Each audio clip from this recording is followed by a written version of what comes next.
நம்மளோட ருசியை கூட்ட அம்மா சமையலோட மசாலா வாங்கி சமைச்சு பாருங்க. அதோட சுவையே தனியாக இருக்கும்.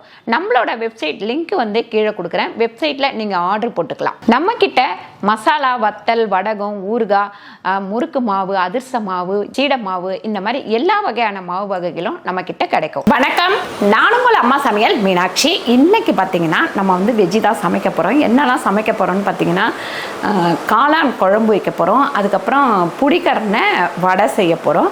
அதுக்கப்புறம் பீன்ஸ் பொரியல், அதுக்கப்புறம் புதினா இல்லை கொத்தமல்லி துவையல் அரைக்க போகிறோம். அவ்வளோதான். இன்றைக்கி வந்து செவ்வாய்க்கிழமை அப்படின்றதுனால நம்ம வந்து வெஜ்ஜி சமைக்க போகிறோம். வெஜ்ஜில் வந்து டிஃப்ரெண்ட்டாக என்னது புடிக்கரணை வடையா, அது வந்து முதல் வீடியோலேயே ரெடி பண்ணி வச்சுட்டேன். அது எப்படி ரெடி பண்ணேன் அப்படின்னாக்கா, புடிக்கரணையை வந்து குக்கரில் போட்டு ஒரு 4 விசில் வந்தவுடனே அந்த தோலை எடுத்துகிட்டு அந்த கிழங்கை வந்து நல்லா மசிச்சுட்டு அதில் வந்து உங்களுக்கு அதாவது வடை சுடுற அளவுக்கு அந்த அளவுக்கு நம்ம வந்து பச்சரிசி மாவு போடணும். நான் வந்து ஒரு 7லேருந்து 8 ஸ்பூன் பச்சரிசி மாவு போட்டேன். அதுக்கப்புறம் வெங்காயம், பச்சை மிளகாய், கொத்தமல்லி இது எல்லாமே போட்டு நல்லா மிக்ஸ் பண்ணி இதை எடுத்து வச்சுருக்கேன். பாருங்கள், எடுத்து வச்சுருக்கேன். அப்படியே சுட்டு எடுக்க வேண்டியது தான். ஸோ ஃப்ரிட்ஜில் வச்சுட்டோம். நாங்கள் காலையிலே பண்ணி வச்சுட்டோம். சரி, ஆஃப்டர்நூனுக்கு சுட்டுக்கலாம் அப்படின்னு சொல்லிட்டு. ஆமாம், புடிக்கரணை வடை செஞ்சால் பிடிச்சிக்காதா? ஒரு பக்கம்லாம் அதில் லெமன்லாம் போட்டிருக்கேன். ஓ, நான் அதனால் பிடிச்சிக்காது. இல்லைம்மா, நீங்கள் சொல்லுவீங்களே கேஸ், உங்களுக்கு தான் சொல்கிறேன். எனக்கு ஒன்றும் பிடிக்காது. சாப்பிட்டு நீங்கள் பிடிச்சிக்கிச்சுன்னு உட்காருவீங்களே, அதுக்காக சொன்னேன். பிடிக்காது. ஓகே. ஸோ இப்போ இது வந்து நம்ம குருமாக்கு என்ன காளான் குருமாக்கு சோம்பு வந்து 1 ஸ்பூன் போட்டிருக்கேன். இதில் ஜீரகம் வந்து 1 ஸ்பூன் போட்டிருக்கேன். அதுக்கப்புறம் முந்திரி, பீன்ஸ் வேக போட்டிருக்கேன். பீன்ஸுக்கு வந்து பருப்பு வந்து வேக வச்சுருக்கேன் தனியாக. ஒரு 3 பச்சை மிளகாய் சேர்த்துருக்கேன். லைட்டாக வறுத்தா போதும், ரொம்ப வறுப்படணும், கலர்லாம் மாறக்கூடாது. மாறாமலே நம்ம எடுத்துடணும். ஊற்றிட்டு வெங்காயம் வதக்கிக்கலாம். நான் வந்து 4 வெங்காயம் வந்து கட் பண்ணி வச்சுருக்கேன். இது நல்லா வதக்கிக்கலாம். இதுவுமே எதுக்குறாங்களா? நம்ம குருமாக்கு தான். ஓ, இது எல்லாத்தையும் வதக்கி நீங்கள் அப்புறம் மிக்சியில் போட்டு அரைச்சி அந்த மாதிரி குருமா. ஓகே. தக்காளி வந்து 4 தக்காளி பெரிய தக்காளியாக இருந்தது, அதனால் 4 தக்காளி போட்டுருக்கேன். இது வந்து கொஞ்சம் நல்லா வதங்கட்டும். இங்கே பாருங்கள், இதில் வந்து நம்ம புதினா தான் வரும், கொத்தமல்லி துவையல்.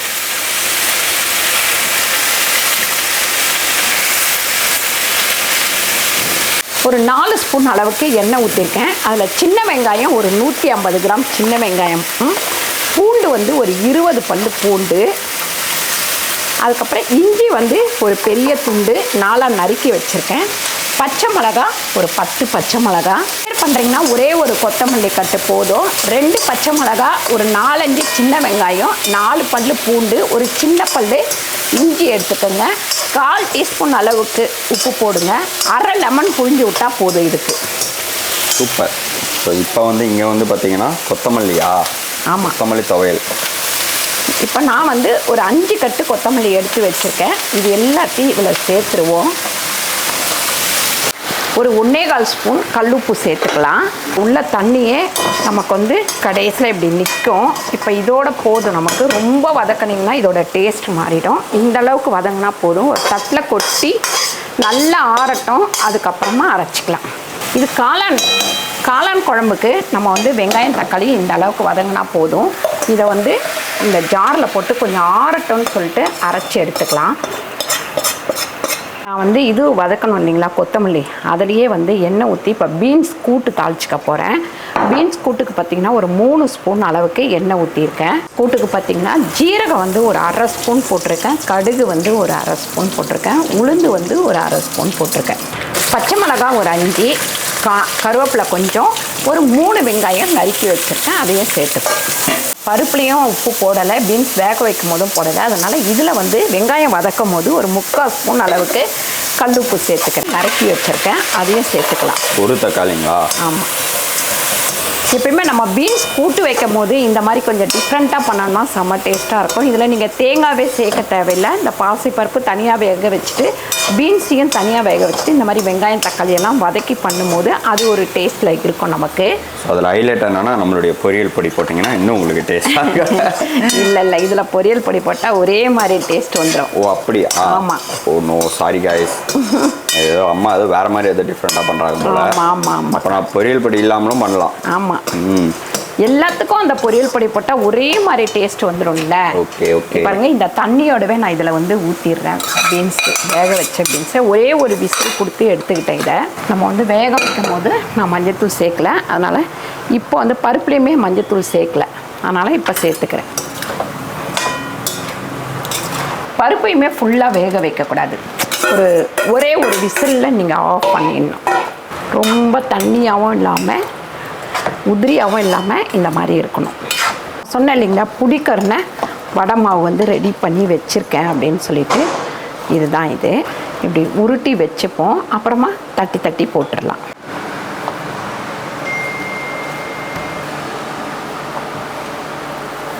சூப்பராக உருட்டி வச்சுருக்காங்க. இது ஒரு டிஃப்ரெண்ட்டான வடையாக இருக்கும். நான் பீன்ஸ் வந்து எடுத்து வச்சுட்டேன்பா. நீ அங்கே ஃபோன் பேசிகிட்டு இருந்தேன், எடுத்து பாத்திரத்தில் வச்சுட்டேன். பீன்ஸ் குழம்பே வைக்கலையேடா, அதுங்காட்டி அப்புறம் லஞ்ச் முடியும். இப்படி இது வந்து கொஞ்சம் மெலிசாக இப்படி தட்டி போடணும். ஓ, நான் கூட கடகடன்னு பண்ணோம்னா குழம்பு முடிஞ்சிடுச்சுன்னு நினச்சேன்.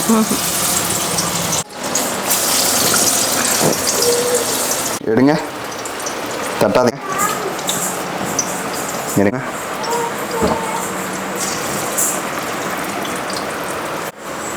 இது வடை வந்து சூப்பராக ரெண்டு பக்கமும் நல்லா செவந்த உடனே நம்ம எடுத்துடணும். ரெண்டு பக்கமும் நல்லா செவந்துருச்சு. தீ வந்து கொஞ்சம் கரெக்டாக வைக்கணும். ஹையாகவும் வைக்கக்கூடாது, ரொம்ப சிம்லையும் வைக்கணும், மீடியமாக வைக்கணும். சூப்பராக இருக்குது பார்க்கும் போதே. நல்லெண்ணெய் பார்த்தீங்கன்னா ஒரு 6-7 ஸ்பூன் ஊற்றிருக்கேன். சீரகம் சோம்பு வந்து ஒரு 1/4 டீஸ்பூன். அப்படியே வந்து ஐயோ ஊற்றும் போதே பயப்படுறேன். அப்படியே ஊற்றுனீங்கன்னா நேரம் ஃபயர் குக்கிங் ஆகும். அதனால் வந்து நீங்கள் அப்படியே ஊற்றாமல் கொஞ்சம் இப்படி கொஞ்சம் பார்த்து ஊற்றுங்க. கொஞ்சம் வெங்காயம் தக்காளி வதக்கணும் இல்லைங்களா, அது அந்த இதுலேயே வந்து தேங்காய் அரைச்சிக்கலாம். இந்த எண்ணெய் நல்லா காஞ்சி அதில் நம்ம ஏதாவது போடுவோம் பாருங்கள், இந்த மாதிரி அப்போ கொதிக்கும் பாருங்கள். அப்படி மஞ்சத்தூள் ஒரு 1/4 டீஸ்பூன். காளான் வந்து ஒரு 1.5 பேக்கெட்.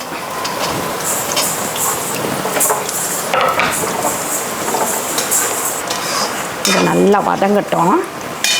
இதில் வந்து இது பருப்பா, இந்த முந்திரி சீரகம் சோம்பு பச்சை மிளகாய் வறுத்து வச்சோம்ல, அது எல்லாத்தையும் இதுலேயே போட்டு அரைச்சிக்கலாம். ஓகே. அதோட தேங்காய் ஒரு முழு தேங்காய், சின்ன சைஸ் தேங்காய்.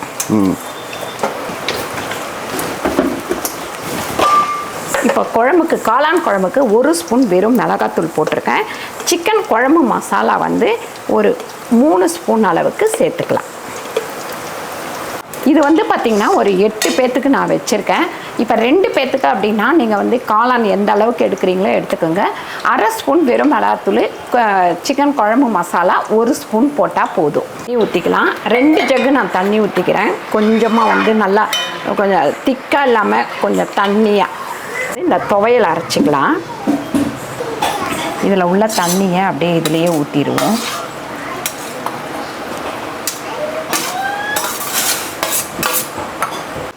இதில் வந்து 1.5 லெமன் புழிஞ்சிக்கிறேன். நான் புளி போடல, புளிக்கு பதில் லெமன் புழிஞ்சிட்டுக்கிட்டேன். அரைச்சிடலாம். வல்ல உனக்கு வாட்சதெல்லாம் இதுன்ற மாதிரி அம்மா பார்த்தீங்களா பாருங்கள். இப்போ நம்ம லெமன் ஊற்றின தொட்டு இந்த க்ரீன் கலர் அப்படியே இருக்கும். புளி போட்டோம்னா இதோட கலர் வந்து மாறிடும். இதை அப்படியே தாளிச்சிட்டு நம்ம சாப்பாட்டில் கூட போட்டு பிணைஞ்சு சாப்பிட்லாம். அவ்வளோ ஒரு டேஸ்ட்டாக இருக்கும்.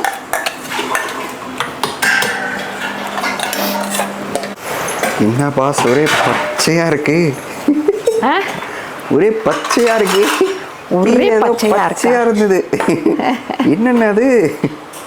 நல்ல வேலை நான் அதை மெதிக்கலை அப்படி மாதிரி இருக்கு. ஆனால் செம்ம டேஸ்ட்டாக இருக்கும். யூஸ்வலாக இந்த கொத்தமல்லி புதினா நீங்கள் வந்து ரெகுலராக சாப்பிடும் போது உங்களுடைய அந்த வாய்ப்புண்ணு வயிற்று புண்ணு அதெல்லாம் வந்து சரியாகும் அப்படின்னு வந்து எங்கேயோ நான் படிச்சிருக்கேன். ஆனால் அது எங்கன்னு தான் தெரில. வரலட்சுமி சொல்றது என்னென்ன சொல்கிறான் பாருங்க. சப்ஜெக்ட் இல்லை, இதெல்லாம் ஜென்ரல் நாலேஜ். சப்ஜெக்டில் எங்கே இதெல்லாம் சொல்லி தராங்க. அம்மா யோசிக்கிறாங்க ஏதோ வாய் வரையும் வந்துச்சு. ஆனால் 2 பேரும் வாயை விட்டு சொல்ல மாட்றாங்க. சொல்லுங்க.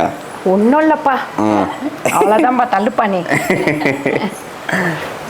துவையலுக்கு பார்த்தீங்கன்னா நான் வந்து நல்லெண்ணெய் ஊற்றி வச்சுருக்கேன். கடுகு வந்து ஒரு 1/2 ஸ்பூன் அளவுக்கு போட்டுடலாம். அதுக்கப்புறம் உளுந்து சேர்த்துடலாம். அதுக்கப்புறம் பெருங்காயம், கருவேப்பிலை, காஞ்ச மிளகாய் ஒரு 3. அதை விட ஹைலைட்டு இந்த பொரிச்சு ஊற்றுறது தான் போல். இது அப்படியே நீங்கள் சாப்பாட்டில் போட்டு பிசைஞ்சு சாப்பிட்டா செம்மையாக வேறு லெவல் டேஸ்ட்டாக இருக்கும். அடுத்து குழம்பு இப்போ கொதிச்சிச்சு அப்படின்னா நம்மளுடைய லஞ்ச் ரெடி. குழம்பு கொதிச்சிட்ருக்கு. சாதம் வந்துட்டுருக்கு. அங்கே வந்து பார்த்தீங்கன்னா தம்பி கூட விளையாடிட்டு இருக்காங்க. அப்புறம் ஆமாம், அதனால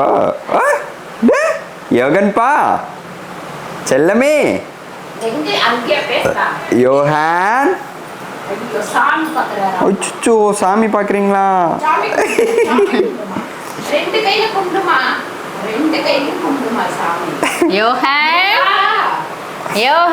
இங்க பாக்குறாரு. ஸோ அதுக்குள்ளார நாங்க வந்து இதுல வந்து தேங்காய் வந்து நல்லா கொதிச்சிருச்சு. இப்போ தேங்காய் ஊற்றிக்கலாம்.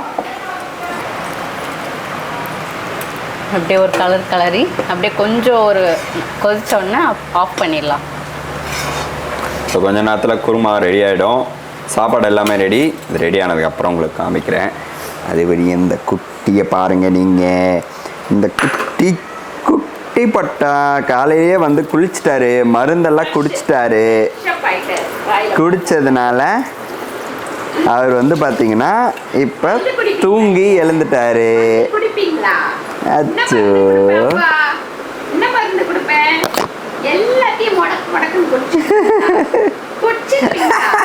இப்போ குழம்பு நல்லா கொதிச்சிச்சு. இப்போ கொத்தமல்லி தூவிட்டு ஆஃப் பண்ணிடலாம். பாருங்க, சூப்பராக இன்றைக்கி மத்தியானம் லஞ்ச் வந்து ரெடி ஆயிடுச்சு. காளான் குழம்பு, அதுக்கப்புறம் கொத்தமல்லி துவையல், அதுக்கப்புறம் பார்த்திங்கன்னா புடிக்கருணை வடை, அதுக்கப்புறம் பீன்ஸு பாசிப்பருப்பு போட்டு ஒரு கூட்டு. அவ்வளோதான், சிம்பிளாக வந்து முடிச்சிட்டோம். இந்த வடை வந்து ட்ரை பண்ணி பாருங்கள். அதே மாதிரி காளான் குழம்பு வந்து ட்ரை பண்ணி பாருங்கள். ட்ரை பண்ணி பார்த்துட்டு கீழே வந்து கமெண்ட் பண்ணுங்கள். இந்த வீடியோ உங்களுக்கு பிடிச்சிருந்தா லைக் பண்ணுங்கள், ஷேர் பண்ணுங்கள், சப்ஸ்கிரைப் பண்ணுங்கள், ஃபேஸ்புக்கில் ஷேர் பண்ணுங்கள், மறக்காமல் கமெண்ட் பண்ணுங்கள். நன்றி, வணக்கம். நான் பேச பேக்ரவுண்டில் பேசிக்கிட்டே இருக்கிறாரு பாருங்க. நான் பேசிக்கிட்டே இருந்தேன், அவரும் பேசுவார். ஸோ அடுத்து சூப்பரான வீடியோவில் நாங்கள் உங்களை மீட் பண்ணுறோம். இந்த வெஜ் லஞ்ச் மெனுவை ட்ரை பண்ணிவிட்டு எப்படிங்கன்னு சொல்லிட்டு கீழே மறக்காமல் கமெண்ட் பண்ணுங்கள். ஓகே, நன்றி, வணக்கம், பாய்.